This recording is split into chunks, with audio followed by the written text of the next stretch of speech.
Good morning. I'm still reporting on the coup. So the beat of the liars, cheaters, and pedos goes on and on. But for the life of me, I could not figure out the true depth of the evils that were being perpetrated on the United States of America with this open border illegal immigration scam until last year. I could at least understand them trying to take Trump down with their Russia hoax, etc., etc. It was simply partisan politics. Who gets to wield the power and dish out the money for the next quadrennial? And there has been plenty of illicit money dishing out over the course of the last 4 years. But I just couldn't believe that these greedy folks would sacrifice the fate of this mighty nation as well. But alas, it's true. These guys are not only putting up this illegal horde of prison escapees on Uncle Sam's dime in some of America's finest hotels, but they are also paying them off in loaded up gift cards to the tune of thousands of dollars per month. Why would they do that? These people obviously aren't the finest, most industrious. No, quite the reverse. Those behind open borders are literally trying to destroy the country they grew up in. And to do that, they are literally buying off illegals to vote here illegally as well. The globe masters behind all of this have been telling the invaders, vote for the camel to put her in office, or you will shortly thereafter be returning to your rightful homeland to live out your life in your local lockup. These globe masters figure that if they can just keep Trump out of the White House this one more time, they can finish America off, the coup de grace. At this point, all it would take would be a couple of Iranian nukes, one at New York and the other at Washington, and we would be waving the white flag of national surrender. And to the few who would dare to fight on, they already have imported 10 divisions of irregular army into the country to mop up.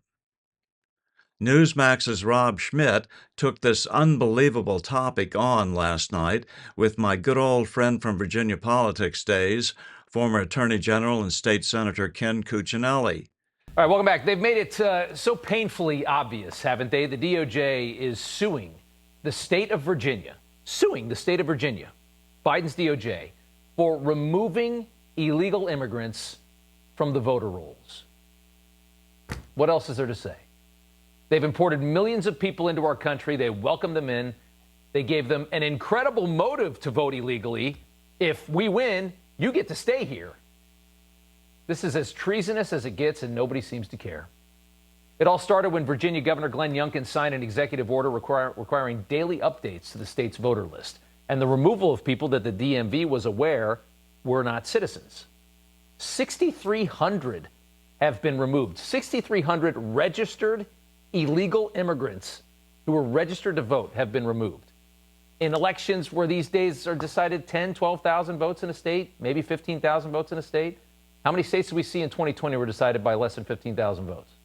6,600.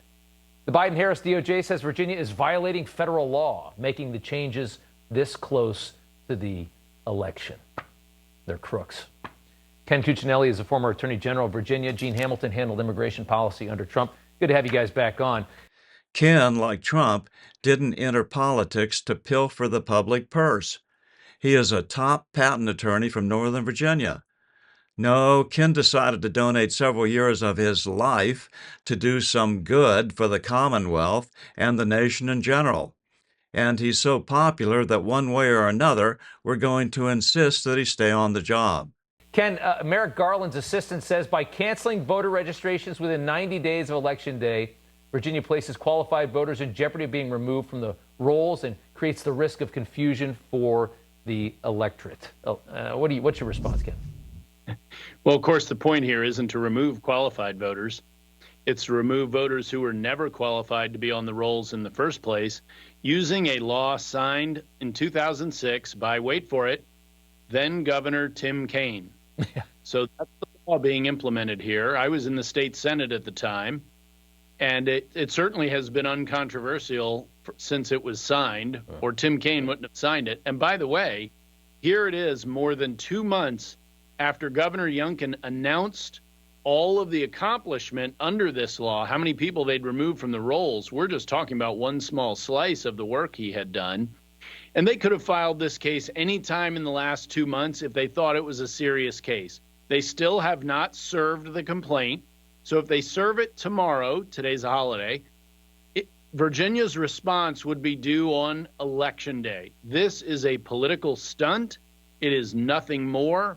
And Governor Youngkin and Attorney General Miyares are prepared to defend Virginia's regular cleaning up of its voter rolls. Gene, this is what they always say, right? They completely corrupt our election process. And when you try to have an orderly election that people can actually trust, they start screaming that you're a fascist or you're a racist. Absolutely, Robin. Ken is exactly right. Look, the Biden administration has had almost 4 years to actually help states figure out how to get illegal aliens off their voter rolls. But you know what? How much assistance they've given those states over the last 4 years? None. They have provided no assistance. And so when you have states like the Commonwealth of Virginia that go in and try to remove illegal aliens from their voter rolls, people who are non-citizens on a list based on the DMV, saying these are definitively non-citizens, and now going in 30 days before the election and saying, hey, you guys are doing this too late. Yeah. Everyone sees what's going on. This is political gamesmanship. This is absurd. It's ridiculous. Every American should be laughing at Kristen Clark and this Department of Justice at how disgusting their efforts are to undermine the integrity of our elections. Yeah, and because they know at the end of the day, there's all these NGOs, these left-wing NGOs that are going to do everything in their power to push. I mean, there is a massive incentive. If you're illegal in this country, you are the biggest Kamala supporter on earth, because you know it's either I got to go back or I get to stay here. And let me just play this. Here's Mayorkas saying that it's insane to think that illegals, after all of the thousands have been removed from being registered to vote, it's insane to think that they're actually voting in our elections. Take a look. The Speaker of the House just told us that he thinks non-citizens are going to vote, even though this is already illegal. What a powerful example of disinformation. There is no facts underlying these assertions. They are extremely damaging. It causes people to lose confidence in the integrity of the election system. The notion that we in law enforcement have sought to intentionally allow individuals to cross the border illegally for the purpose of voting is preposterous.